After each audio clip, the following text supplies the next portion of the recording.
Est-ce que tu es comparable au cuisinier de quoi? De Nazem. Hein? Tu veux préparer comme c'est de Nazem. Ah!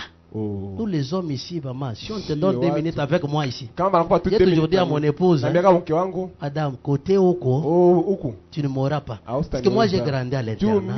Je quitte l'internat, j'entre au campus, ici à l'université, je préparais toujours. Aux humanités, là, quand j'étais à l'internat, je préparais. Je viens, j'entre à l'université. Donc, je suis spécialiste dans la cuisine. Comme on a l'été si tu viens avec une viande là et tu rentres, mais des fois on n'a plus du temps pour ça. Qu'est-ce qu'il peut lui donner? Moi je serai là. La veste, moi je vais commencer à laver. Ça sera propre. Donc toi tu remplaces la machine à laver. De pressing là-bas, toi tu es devenu pressing. Hein? Quel est le cadeau? Ben. Je t'aime beaucoup. Je vais te donner mon cœur. Donne. Si moi j'étais la sœur, je dis, monsieur, tu vas me donner quoi? Le cœur. Mets là-bas. Non, mets là le cœur.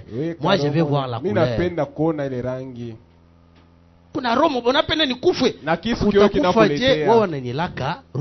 Tu m'as promis le cœur. Mais alors là-bas. Voilà un peu les promesses que vous faites. Ils sont fallacieuses. Ils ne sont pas meilleurs. Voilà, allons-y. Voilà les cadeaux. Le véritable cadeau que l'homme peut donner à sa femme. Voilà le c'est pourquoi. On l'a coupé. Parce qu'on l'a coupé. Qui peut haïr son corps? C'est mon os. La Bible dit l'os de mes os, la chair de ma chair. Donc je dois aimer ma chair. Je dois aimer mon os. Pourquoi? Parce que c'est la côte qui est sortie de moi. À partir de cette côte, il y a une formation de la viande. Qu'est-ce que Kabango peut donner? C'est l'amour. Les jours que l'amour manquera dans ce foyer, c'est tout le mariage n'est plus. Pourquoi il y a beaucoup de divorces aujourd'hui? Parce qu'il n'y a pas beaucoup d'amour.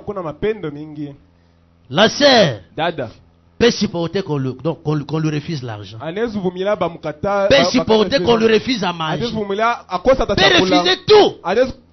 Mais elle ne sera jamais contente d'apprendre que Kabango a trouvé une femme jolie qu'elle. Qui a déjà aimé sa bande? C'est difficile. C'est naturel, mais c'est difficile, c'est blessant, c'est vexant. N'est-ce pas ça? Le grand cadeau que l'homme peut donner à sa femme, c'est l'amour. Sans amour, pas de mariage. Même si vous faites 20 ans au mariage, mais s'il n'y a pas d'amour, il n'y a pas de mariage. Même si tu peux donner tout dans la belle famille, mais s'il n'y a pas d'amour, c'est l'orgueil. Parce qu'un jour tu vas commencer à parler. Je les nourris, je leur donne mon argent, puis ils se moquent de moi. Mais l'amour à toi dira, c'est ma famille. La famille de mon épouse, c'est ma famille. L'amour. Si l'amour peut dominer ton cœur, pourquoi l'amour? Parce que c'est l'os qui avait été extrait de toi. Et quand Adam regardait, voilà l'os. Il a reconnu son os. Mais comment tu peux aller taper ton os? comment tu peux aller taper la chair de ta chair. Ici, je vois que tu n'es pas fort. 1 mois, 2 mois après, la maison devient le ring. Il m'a tapé. Et là, la sœur qui dit, je voulais ouvrir la porte. Je suis tombé sur la braise. Je suis tombé sur le brasero. C'est pourquoi l'air est gonflé. Et pourtant, c'est le bunket.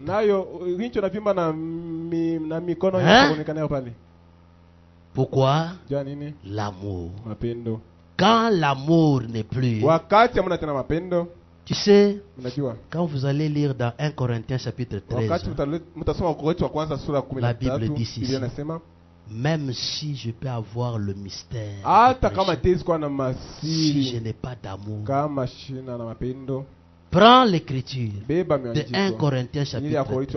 Cette prédication, c'est pour aussi nous qui sommes mariés depuis très longtemps. Pas seulement pour eux, c'est pour nous. Prenez cette écriture. Va garder cette écriture. Vous qui êtes de la maison, c'est mieux de laisser la place aux visiteurs. On doit respecter nos visiteurs. Sœurs ou frères, si vous voyez qu'il y a un visiteur qui vient, laissez la place. S'il vous plaît. Pour le respect de nos visiteurs. S'il y a un serviteur de Dieu, un pasteur, un évangéliste, qu'il passe devant. Vous posez d'abord la question. Si de n'importe quelle église, ici il y a le respect au serviteur de Dieu. S'il y a un serviteur de Dieu, vous vous annoncez. Dites que je suis prédicateur, évangéliste, votre place est devant. Voilà. Si vous êtes un pasteur, un prédicateur qui devant. Voilà. Alors, c'est l'amour. Que l'amour domine nos maisons. 1 Corinthiens chapitre 13. Allez-y lire ça. À partir du 3e verset. Ça, c'est pour nous tous. L'amour ne soupçonne pas. Vous commencez à prendre le téléphone. Ça, c'est le numéro de qui? Le numéro de qui? Le numéro de qui? Toi, tu penses qu'avant que tu te maries, tu n'avais pas de connaissances. Il n'avait pas les amis de son grand frère. Il n'avait pas de grand frère. Donc aujourd'hui, je vois que on m'a dit que l'amour ne soupçonne pas. L'amour pour une multitude de péchés. L'amour pardonne tout.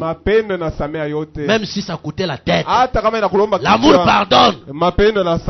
Que cette prédication soit ta dédicace. Je te dédie ça. Ça, c'est une prédication pour toi. Que Dieu te bénisse. Que Dieu te bénisse richement. C'est ça. C'est-à-dire l'amour. Pourquoi? Parce que c'est l'os extrait de moi. C'est ma chair. La chair de ma chair. Je ne peux pas la livrer. Ils sont les secrets de ta maison pour aller dire chez toi.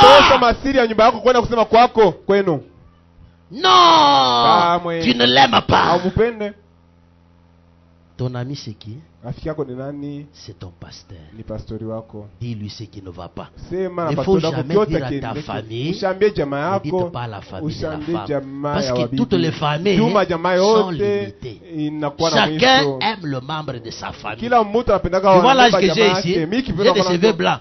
Si tu allais dire à ma mère va te dire que mon fils, je le connais comment il a grandi. Il n'a pas de problème. C'est toi le mauvais. Il ne peut pas me noyer. Elle ne peut pas me noyer. Ma mère va me noyer. Non. C'est pourquoi le deux camps, c'est difficile qu'il gère les problèmes de mariage. Parce que tout camp est jaloux de son membre. Le pasteur est impartial. Il n'a pas de parti pris. Il vous relie quant à la parole. Et il vous amène à la repentance. Parce que nous, on n'a pas un tribunal. On n'a pas de militaires. Nous vous réunissons. Nous prions pour vous. Vous demandez pardon. Et vous êtes chez vous. Que Dieu vous bénisse. Pour vous, Logiste Assemblée, si vous regardez derrière, ils n'ont pas de parrain marin. Bon, j'ai dit d'abord pour les problèmes de mariés. Qui peut trancher leurs problèmes? C'est les pasteurs. Pas parrain et marin. Nous, on ne croit pas ça. C'est difficile, hein? Comprenez-nous comme ça. Gérez-nous un peu comme ça, c'est très difficile. Gérez-nous comme ça, c'est difficile. Parce qu'il y a beaucoup de problèmes dans des foyers. Marraine a dit, parrain a dit, marraine a dit. Maintenant, vous regardez, quelle est la place du pasteur? Marraine a dit, parrain a dit. Pardon. Si vous avez vu nos sœurs les accompagner, ce sont ces bien-aimés qui l'ont aidé pour ne pas salir les habits. Ça ne veut pas dire que les grandes personnes ne peuvent pas donner les conseils. Non, on n'a pas dit ça. Non, notre sœur, elle ne connaît même pas la maternité. Mais elle vient de mettre au monde.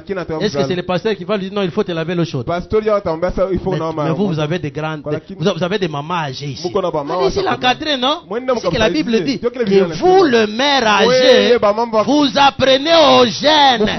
Parce que c'est de cette œuvre-là que vous serez aussi sauvés. C'est clair? Vous êtes fâché? Souriez un peu, souriez. David, souris un peu. Voilà. Vous êtes fâché contre qui? Dada, souris un peu. Dada, tes jolies lunettes, souris un peu. Voilà. Dada, vous êtes des jumelles. Lunettes. Souris encore une fois. Voilà. Sourire. Voilà. On n'est pas fâché contre quelqu'un. Nous sommes dans notre maison. N'est-ce pas? Ça, c'est l'ambassade du ciel. Ça n'a pas de tribu. Ici, ça n'a pas de tendance. Nous allons au ciel. L'enlèvement est là. C'est ça. Que Dieu vous bénisse. Les cadeaux que mon frère peut donner, c'est l'amour. Votre pendule n'est pas bien réglée, sinon on va arriver à 17h. Arrangez bien les pendules, sinon on va arriver à 17h. Maintenant, ma sœur, toi la côte extraite de l'homme, quel est le cadeau que tu peux lui donner?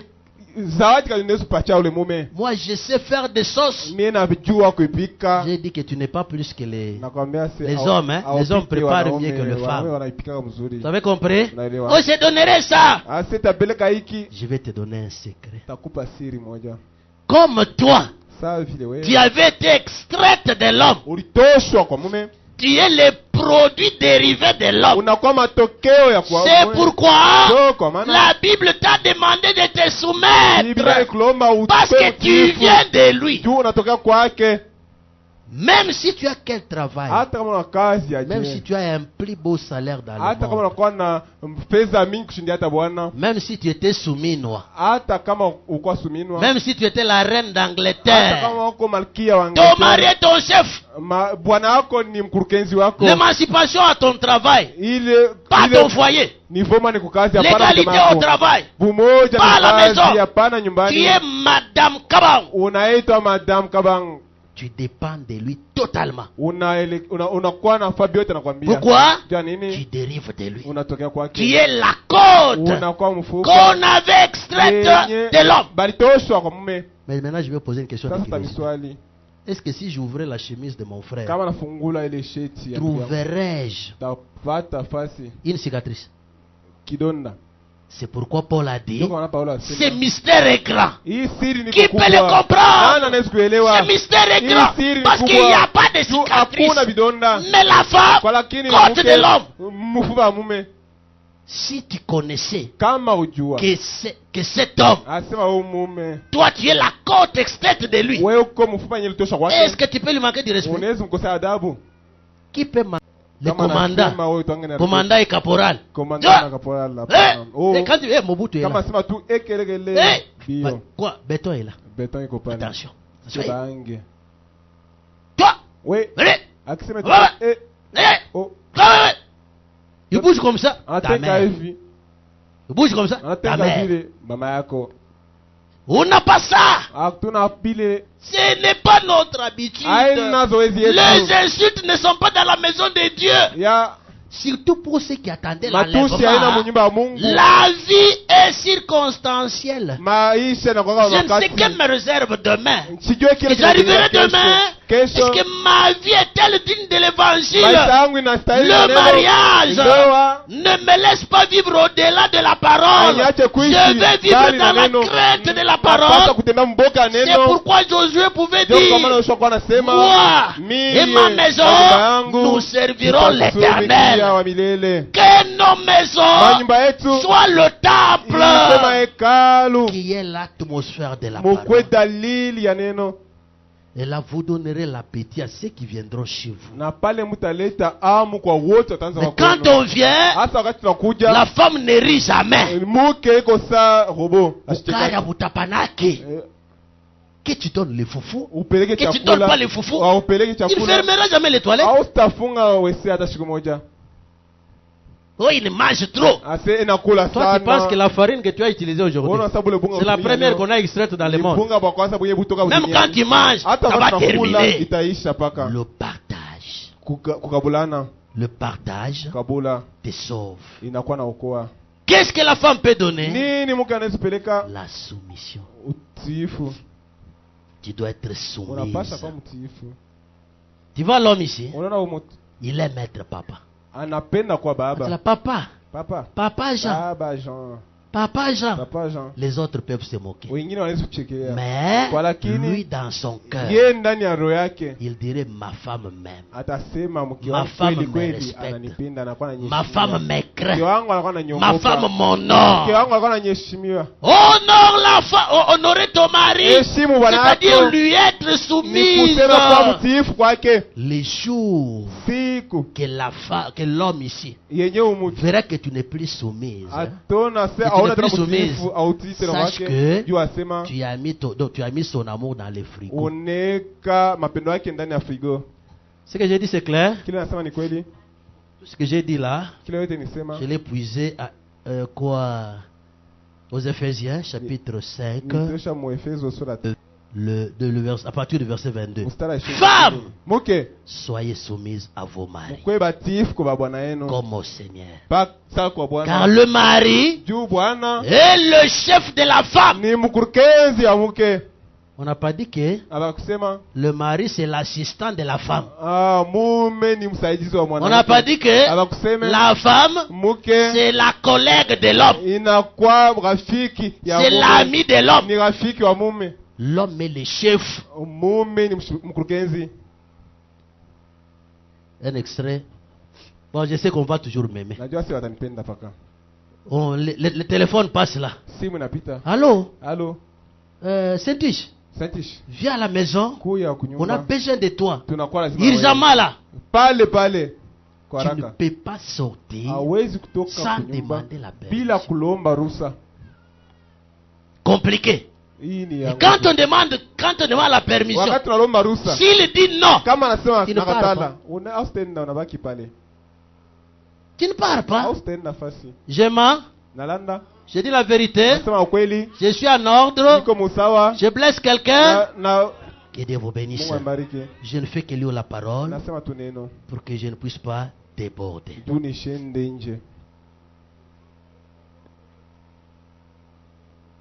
La parole me sauve. Parce que je n'ajoute rien. Car le mari est le chef de la femme. Comme ni mkurugenzi wa kanisa. Uko kanisa yake na yeye ni mkombozi. Or, nayo de même que l'église est soumise à Christ, les femmes, vous les mariez. Maman Naomi, mon épouse. Maman Naomi, mke wake. Son nom c'est Maman Naomi. Il ne faut pas penser que non, le pasteur est célibataire.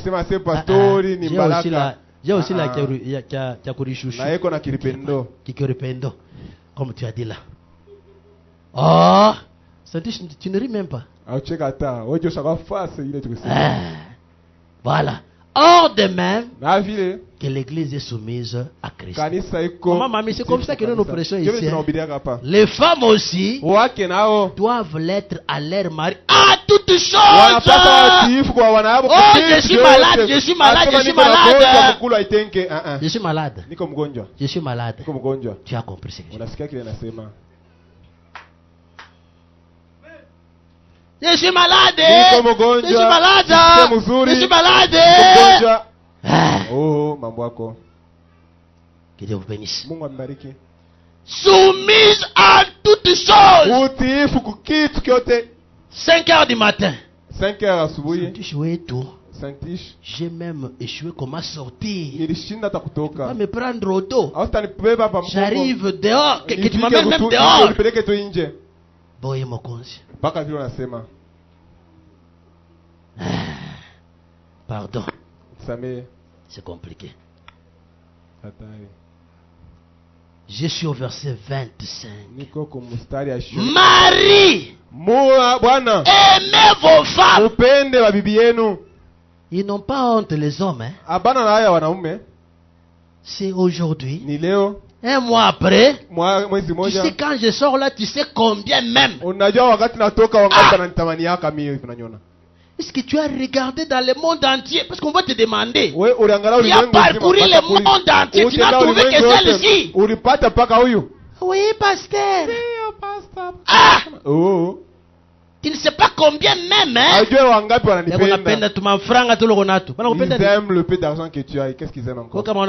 Si tu n'as pas d'argent, ils vont t'aimer. Tu ne sais pas combien ils cherchent. Ils cherchent les avantages que tu as. Tu as un petit véhicule. Ils envient cela. Un petit téléphone, ils envient cela. Mais tu ne connais pas le caractère de cet homme. Tu ne sais pas ce que sa femme en dire à la maison. Vous aimez toujours les hommes de vos voisines. Quand on va te les donner un mois, tu ne vas pas les supporter. Hein? Peut-être il n'arrive même pas. Hein? Que Dieu vous bénisse. Ah, je parle des choses trop dures. Marie, aimez vos femmes. Aimez vos femmes comme Christ a aimé l'Église. Christ a aimé l'Église de quelle manière? Christ a aimé l'Église jusqu'à verser même son sang. Il doit mourir même pour toi. Ton amour à toi doit être comparable à l'amour de Christ. Sa soumission doit être comparable à la soumission de l'Église. Ah! Quelle grande! C'est pourquoi Paul pouvait dire ce mystère est grand. Qui peut le croire? C'est un grand mystère. Si on peut tenir compte de ces points, il n'y aura pas de divorce. Oh, je suis remarié. Oh, si on peut garder les socles de cet amour, gardez vos femmes, vous les mariez. Gardez vos hommes, vous les mariez. Dans toute la vie, il y a de faiblesses. Il y a le haut, il y a le bas. Ce n'est pas tous les jours que vous mangerez de la viande. Un jour, vous mangerez le fretin. Un autre jour, vous mangerez le sommet. Cela ne veut pas dire que il faut biaiser vos liens. Si l'amour est là et que la soumission aussi est là, vous mangerez tout en paix dans la joie. Car jamais personne n'a haï sa propre chair. C'est l'os des os, la chair de ta chair. Personne n'a haï sa chair. Hein? Personne n'a haï sa propre chair. Mais il la nourrit et en prend soin. Comme Christ le fait pour l'Église. À l'Église de Dieu, nous avons les miracles. Qui ressuscite les morts. Qui guérit les enfants. Qui guérit les grandes personnes. Dieu donne l'argent à ceux qui n'en avaient pas. Dieu nous élève. Il nous honore. Dieu nous aime. C'est comme ça que l'homme doit aimer sa femme. Parce que nous sommes membres de son corps. C'est pourquoi, chapitre 2.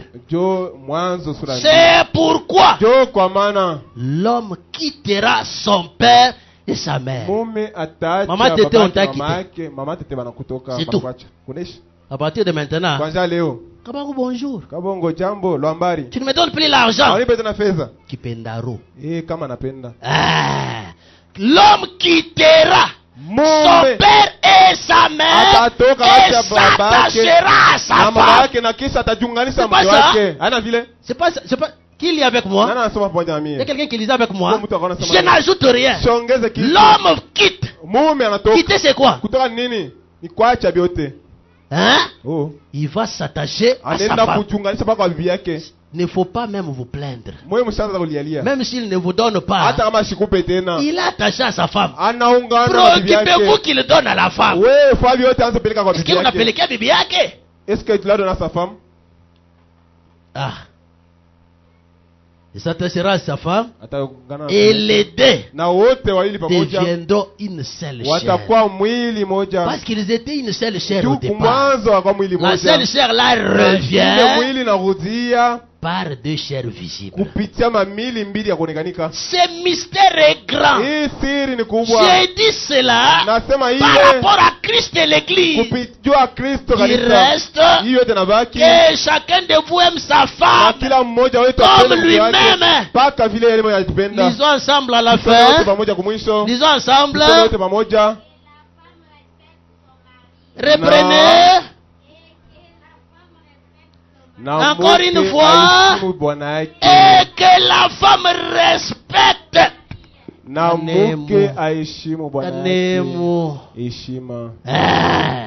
Respect. Nous fondons un foyer responsable. Même si vous avez même taille. Même si vous avez même masse. Même si vous avez même âge. Dès que vous êtes marié, respect. Respect. Que Dieu vous bénisse. Respect. Que Dieu vous bénisse. Je demande à mon frère, à ma soeur, de se tenir debout.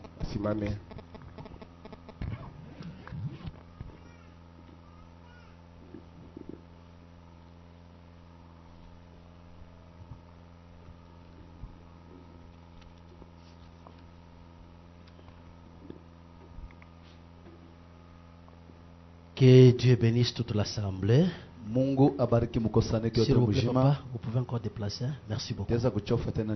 Voilà. Apportez-nous un peu la petite table là. Je vais un peu poser la question. À qui est-ce que je peux demander cette sœur? Je pose donc c'est comme ça. Qui a marié cette sœur? Qui est son parent qui a accepté que notre frère aille se marier? Donc, quel est le parent qui a accepté à donner cette fille à ses frères?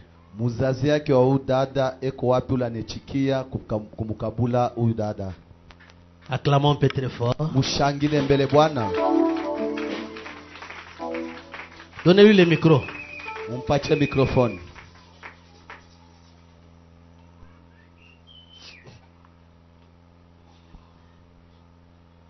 Dites que papa, c'est moi qui ai donné ma fille à mariage à cet homme. Parce que c'est aussi un vœu que vous faites. Oui, papa, c'est moi qui ai donné ma fille au mariage. Que Dieu vous bénisse.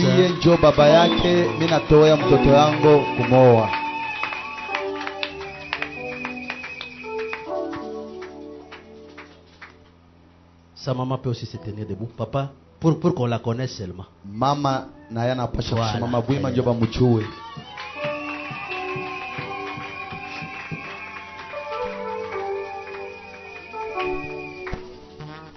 Vous pouvez vous asseoir, maman. Mnaweza kuikala mama. Je pose la question. Niko nauliza tena. Mes frères et sœurs, banduku na bapendwa, nous sommes unis ici tunaungania hapa devant Dieu, kumbele ya Mungu, devant les anges du ciel. kumbele ba malaika mbinguni. Sachez que toute parole que vous allez déclarer dans votre bouche, mujua kwamba sauti yote mtasema mkino kenu, c'est devant Dieu que vous déclarez. Ni kumbele ya Mungu munasema. Ce n'est pas devant un homme. Et toute parole qui sortirait de votre bouche, vous allez en répondre au jour du jugement. Vous avez vu au début, nous vous avons dit, nous avons nos principes de base. C'est le respect de la parole. C'est pourquoi nous posons des questions responsables. La question que je vais poser maintenant, c'est pour... c'est parce que nous allons honorer ce mariage. Frère, si tu sais que tu avais un autre engagement avec une femme, tu étais déjà marié et que tu viens pour te marier, nous voulons te demander, est-ce que tu étais marié une autre fois? Non, pasteur. Hapana pastori. Je vais te poser la question. Nakuuliza tena.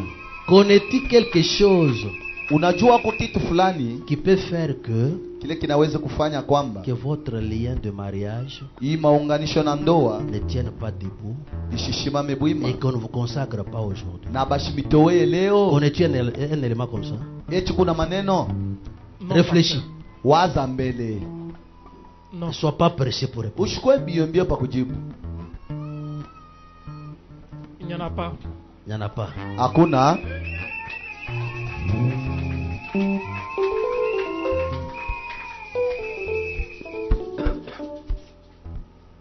Veux-tu prendre cette épouse, donc cette femme, pour épouse légitime, pour vivre ensemble dans le saint lien du mariage? Promets-tu de l'aimer,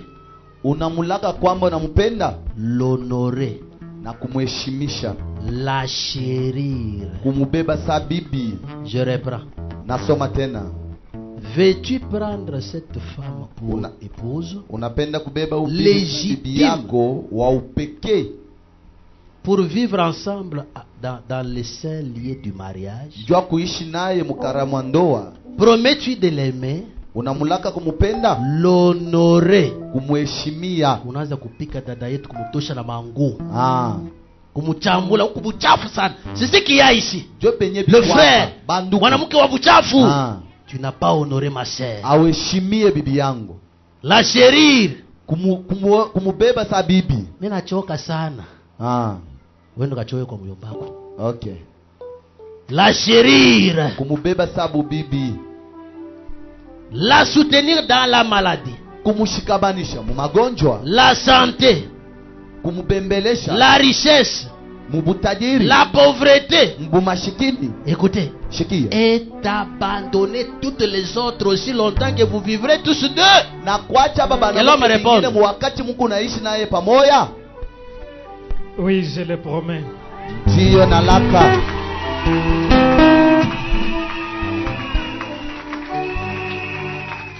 Papa, il n'y aura pas un jour, parce que c'est ce qui arrive. On a la possibilité de retourner le sœur, on n'a pas la possibilité de retourner le frère. Quand c'est la sœur qui tombe gravement malade, on la met chez elle pour aller la guérir. Mais quand elle est en bonne santé, c'est la femme de quelqu'un. Promets-tu que tu vas la garder même dans la maladie? Oh, elle part d'abord chez nous parce que nous n'avons plus de moyens. Oui, je le promets.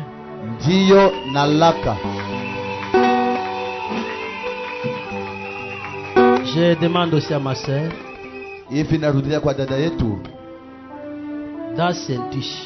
Dada Sandwich, veux-tu prendre cet homme pour époux légitime? Pour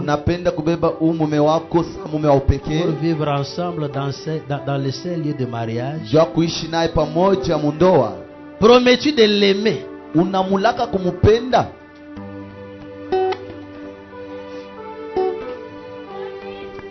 L'honorer, kumheshimia.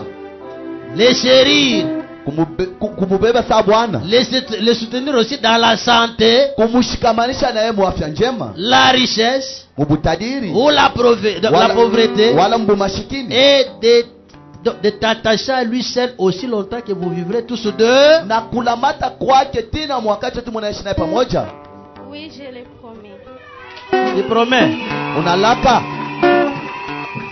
Mon frère ici tombe malade. Ndugu yangu yanagonjwa. Kamukulu kanakuwa bunene hivi. Kamukulu kanakuwa bunene hivi. Tu l'aimeras toujours? Utamupenda paka? Oui, je le promets. Ndiyo nalaka. Itishi. Una hakika? Alors, sasa nous allons exiger tunahitaji qu'ils se mettent les alliances. Je vais d'abord poser la question. Mbele tauliza au milieu de nous. Katikati yetu hapa. Inclinez la tête. Muinamishe bichwa yetu.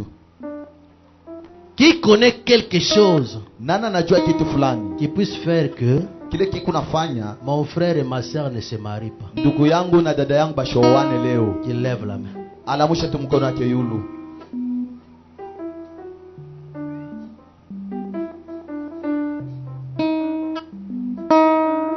Levez la main.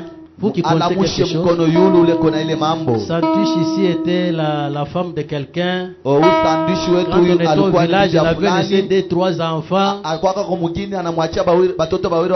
Maintenant, il se marie comment ici? Lève la main. Si tu ne dis rien, ne dis plus rien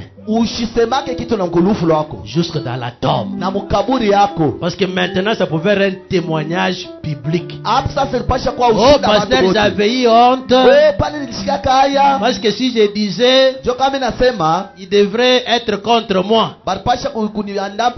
Si tu n'as rien dit, ne dis plus jusqu'à ta mort. Voilà pourquoi je vais demander à mes frères que mon frère prenne la bague,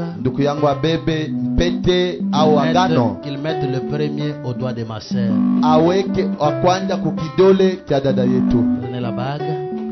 C'est que la bague tu la prends dans la Bible, hein? Voilà. Sawa.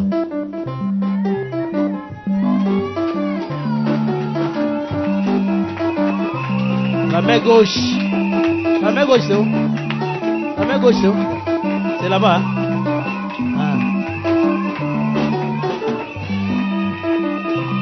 Ma soeur, prends aussi de ta main. Moi je ne t'aide pas. Prends seul. Main.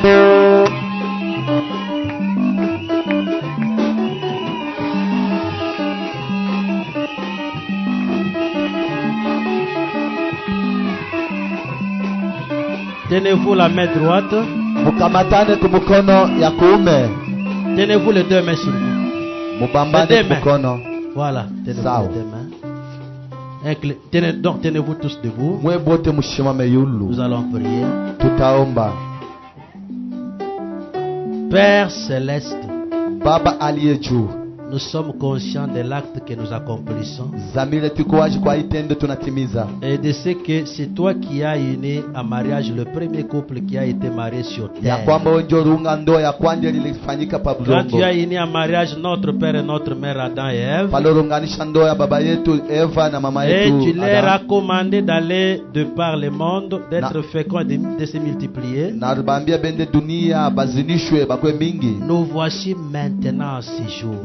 Seigneur, alors que ces jeunes hommes et cette jeune femme s'avancent maintenant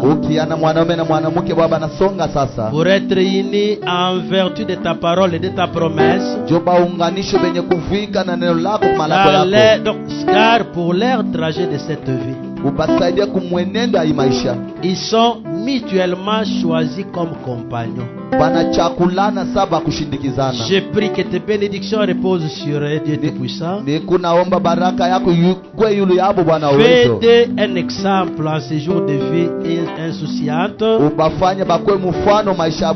pour démontrer qu'un homme et une femme peuvent vivre fidèlement et vertueusement aux yeux du monde et devant Dieu. Rends-les féconds, Seigneur. Puisse-t-il toujours te servir? Puisse-t-il être en tout dans l'autre invisible dans leur foyer? Sois l'autre invisible dans leur foyer. Et comme tu as béni Isaac et Rebecca, ils ont vécu tellement heureux ensemble tout au long de leur vie. Je te prie de bénir de la même façon ces jeunes hommes et cette jeune femme. Je te prie de m'exaucer, Seigneur. Maintenant, en vertu de ma commission, maintenant, en vertu de ma commission en tant que serviteur de Dieu, lequel m'a été donné par les dieux Tout-Puissants, je déclare cet homme et cette femme, mari et femme, au nom de Jésus-Christ. Amen. Amen. Que Dieu vous bénisse. Vous pouvez rentrer à vos places.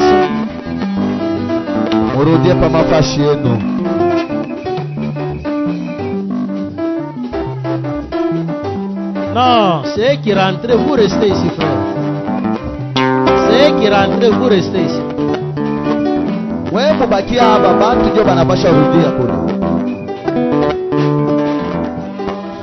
Alors, je préfère que tu fasses monter ce voile-là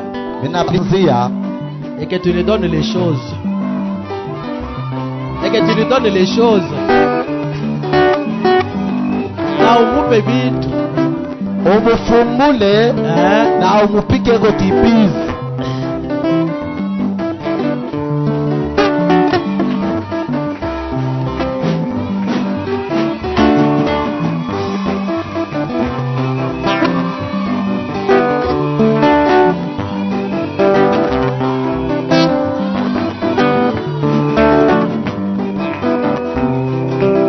Allez-y. Attaquez. Voilà. Très fort. Alors, allez-y vous asseoir. Prends les voiles. Beba panzia. Prends les voiles. Beba panzia. Mets-les sur tes épaules. Oyeke pa mabeka yako.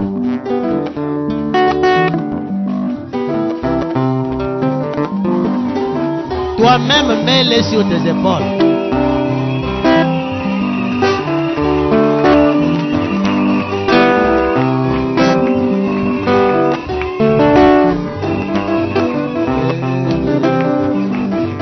Cela veut seulement dire les voiles, c'est les poids, c'est la charge, c'est la responsabilité.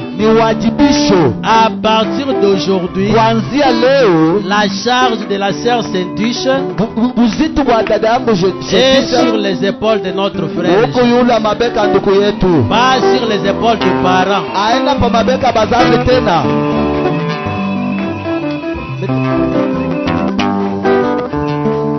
Alors nous allons vous demander ceci.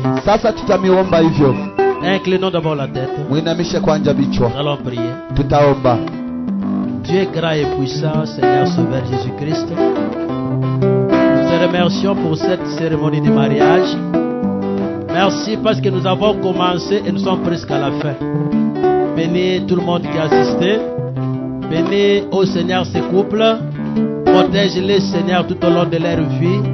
Tout pour ta gloire, au nom de Seigneur Sauveur Jésus-Christ. Amen. Amen. Vous faites ceci. Mettez-vous au vous orienter. Mettez-vous s'il vous plaît. Non, qu'ils soient au milieu. Non, non, qu'ils soient seulement là. Ils vont rester debout comme ça jusqu'au matin. Aujourd'hui c'est leur jour. Mettez-vous s'il vous plaît, vous avez des photos. S'il vous plaît. S'il vous plaît. Les deux sœurs jumelles, pardon. Il fallait vous citer comme ça pour sortir. On va faire ceci. Comme on n'a pas préparé une soirée, ça c'est notre communion interne. Vous comprenez, n'est-ce pas? Maman Meda, tout est prêt? Voilà, on va faire ceci. On va mettre nos petits riens dehors. C'est l'eau. Tu prends de l'eau, tu pars. Le marié, ma sœur qui est ici, tu n'as pas le droit d'embrasser mon frère. Nous donnons l'autorisation à ceux qui peuvent embrasser le frère, sa mère, sa grande sœur, ses petites sœurs. Hein? Si tu viens avec tes enthousiasmes là-bas, embrasse ta sœur. Termine chez ta sœur. Là-bas, donnez seulement la main. Et passez. Mon précieux frère, avec tant d'amour, n'embrasse pas. Domaine privé. Papa, nous permettons. Baba tunamuruhusa. Grand frère nous permet. Mkubwa tunaruhusa. Oncle on permet. Muyomba tunaruhusa. Mais avec trop de limites. Sasa na mipaka mingi. Ukono. Donnez la main. Tu ne perds rien. Aupoteshe kintu. Tu connais ça. Tu les vois tous les jours. Wewe unamuonaka Jacques kila siku. Si tu as un cadeau, kama kuna zawadi yako, tu donnes ici. Unaileta hapa. Tu donnes ici. Unamkabula hapa. Tout termine ici. Vyote bikunishia hapa. Après ici, kisha hapa, ils vont se reposer. Matenda pumzika. Ils vont prendre des photos. Matenda jikamata mapicha. Des photos souvenirs. Ya kukumbusho. Faire le soir. Kumangaribi. Nous allons prier à la maison. Tenda lomba. Ils vont entrer dans leur maison. Il n'y a pas les histoires où ils ne vont pas préparer chez eux. Il faut préparer chez toi. Déjà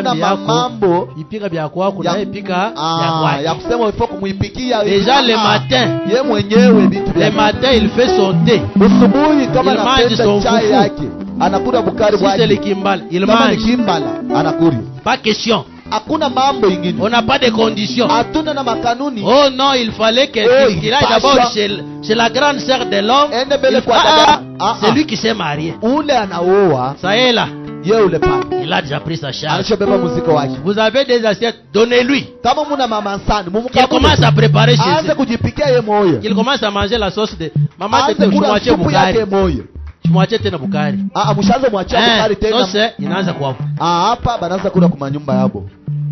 Voilà, on va vous orienter. Donc on va vous orienter. Bata miongoza. Papa Innocent. Baba Innocent. C'est donc c'est-à-dire ligne par ligne. Mustari kwa mustari. Ligne par ligne. Mustari kwa mustari.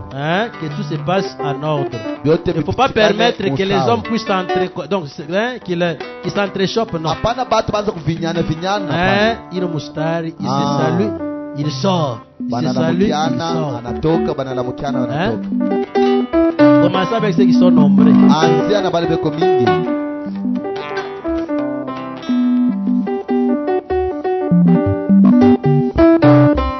D'abord, on commence avec les parents. Les parents d'abord. Wana unipeleke kule kwa baba. Wana unipeleke kule kwa baba. Kule moti wata mulangoni tutaishi nani kule mbinguni. Oh, hallelujah. Hallelujah. Ule ndani ya Yesu una raha ya ajabu isiyo na mwisho kule mbinguni.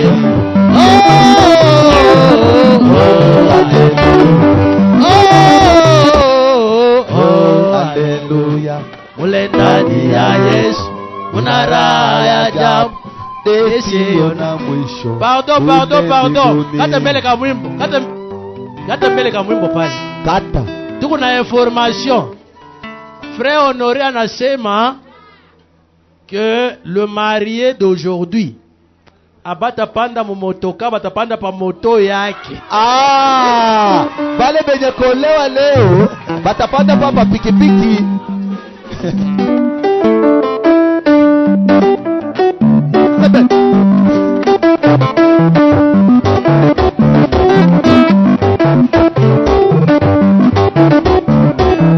Jerusalem mobya mode wa mami, Jerusalem mobya mode wa mami, ona mera mera, ona pamwa pamu, kwa dele yako, wale ni ajabu. Hallelujah. Hallelujah. Ulendani ya Yesu, unara ya ajabu, ese ona mwisho, ule mbinguni.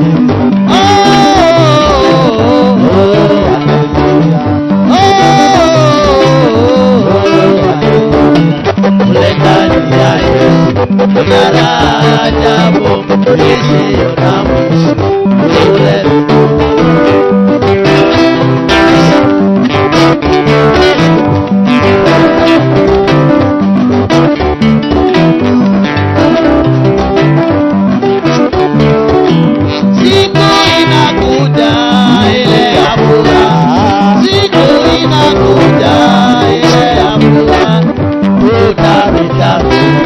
Tutacheza kwenye barabara ile ya dhahabu.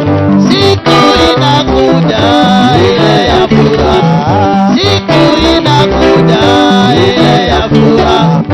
Tutarukaruka, tutacheza kwenye barabara ile ya